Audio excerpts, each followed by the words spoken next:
Bonjour à tous et bienvenue dans cette nouvelle vidéo de la semaine. Aujourd'hui, on est dans un cadre un peu particulier déjà parce que ça résonne. J'espère que ça va pas trop s'entendre au micro et aussi parce que je suis dans un Airbnb à Nantes. Voilà. Donc pas de nature, pas de van life. Il va y avoir 3 vidéos, je pense, dans ce lieu que je vais tourner en fait en même temps et que j'écoulerai sur plusieurs semaines. En ce moment, je me questionne encore pas mal sur ma pratique de la photographie.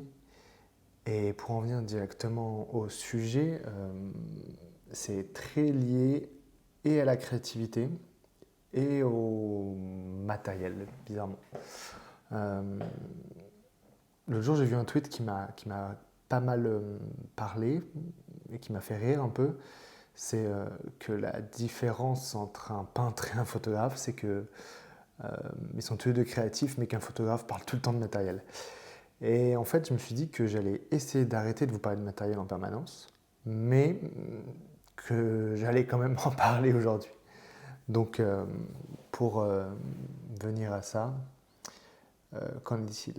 Actuellement, moi, je me posais la question de euh, quel était votre matériel. En fait, je demande souvent à des collègues photographes et autres quel matériel ils ont et pourquoi. Et j'aimerais qu'on m'explique pourquoi, parce que j'aime à savoir pourquoi on a tel appareil, pourquoi on va chez du Fuji, pourquoi on va chez du Nikon, etc. Et moi, je suis allé chez Sony pour le côté full frame et la qualité d'image et autres, mais plus ça va, plus je trouve Sony trop neutre, trop plat dans les RAW qu'il me fournit. En même temps, c'est ce qu'on lui demande à Sony, hein. C'est de donner quelque chose de très gris, très plat, très homogène pour pouvoir faire de la retouche derrière.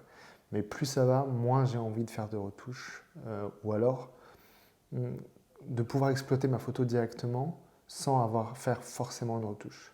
Et ça vient avec mon idée de la créativité qu'il y a derrière, c'est que je me rends compte que pendant un an et demi, là, j'ai essayé de faire des photos qui ressemblent au vrai. Et en fait, ça n'existe pas. Je trouve que ça n'existe pas de faire des photos qui ressemblent au vrai. Essayer de fournir une photo qui est ce que tes yeux ont vu, ce n'est pas possible.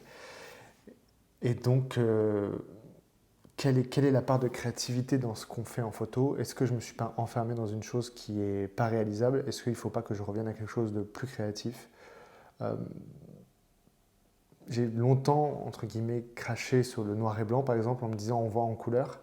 Et dernièrement, du coup, j'ai fait un shoot de Séraphine, salut, de shoot portrait, du coup, en noir et blanc, pour essayer, parce que pourquoi pas finalement, pour la créativité. Et en fait, j'ai rendu des photos que j'adore, superbes, avec un superbe grain, une intensité dans le regard que je trouve folle.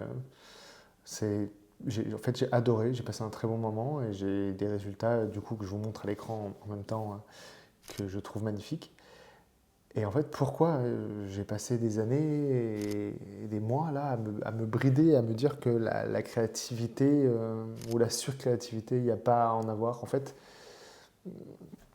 c'est plus que j'ai vu des sujets de photos créatives que je n'aime pas. Et je me suis dit que je voulais pas faire ça. Et j'ai tout mis dans le même panier de la créativité, plutôt que de me dire que il fallait que moi, dans mon sens de la créativité, dans ma façon de faire de la photo, je produise quelque chose de différent. Et en fait, j'ai regardé toutes mes vieilles photos que je faisais avec le Fuji, et avec les Fuji que j'ai eu en tout cas, toute la gamme X2 en fait, XE plutôt. J'ai eu le X1, X2, X3. Et en fait, c'est le moment où j'étais le plus créatif. Je ne sais pas pourquoi, la caméra a coupé. Reprenons. C'est le moment où j'étais le plus créatif en photo, en fait, le moment où j'étais chez Fuji. Je suis passé sur du Sony pour le- la montée en gamme, on va dire. Et j'apprécie ça. Et en même temps, je m'ennuie avec du matériel Sony. Donc, est-ce que s'ennuyer avec son appareil photo n'est pas un problème pour sa créativité? Euh, c'est Greg qui parlait de ça sur un billet de blog. Je l'ai dans mes. J'ai un petit dossier photographe que j'aime. Donc on y retrouve Yannick, Grégory, Yves, James Popsy, Daniel Casson, Grégory Mignard. Voilà, et ben, c'est Grégory, je vous affiche son site en même temps, vous pouvez aller voir ce qu'il fait, qui disait qu'il a eu un creux, une période de creux énorme quand il était avec du matériel Sony.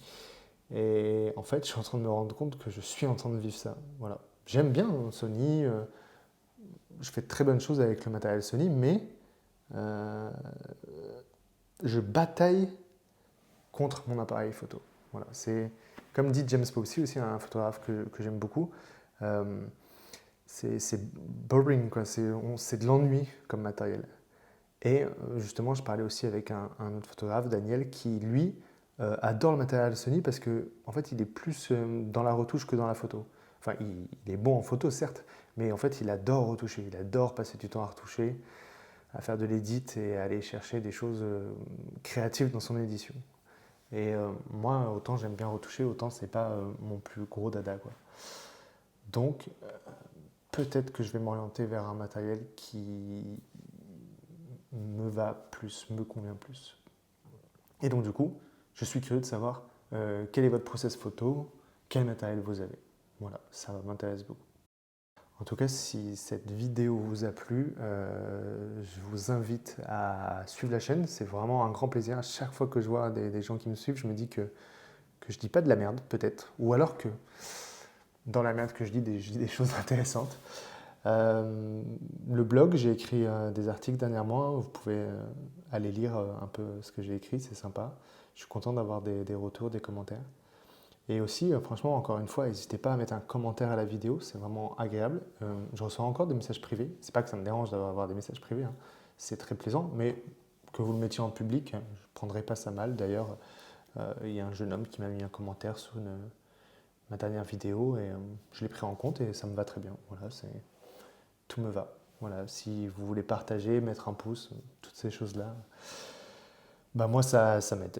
Voilà, j'espère que ça vous a plu et on se retrouve la semaine prochaine, exactement au même endroit, pour une autre vidéo et je vous expliquerai pourquoi je porte un bonnet à l'intérieur.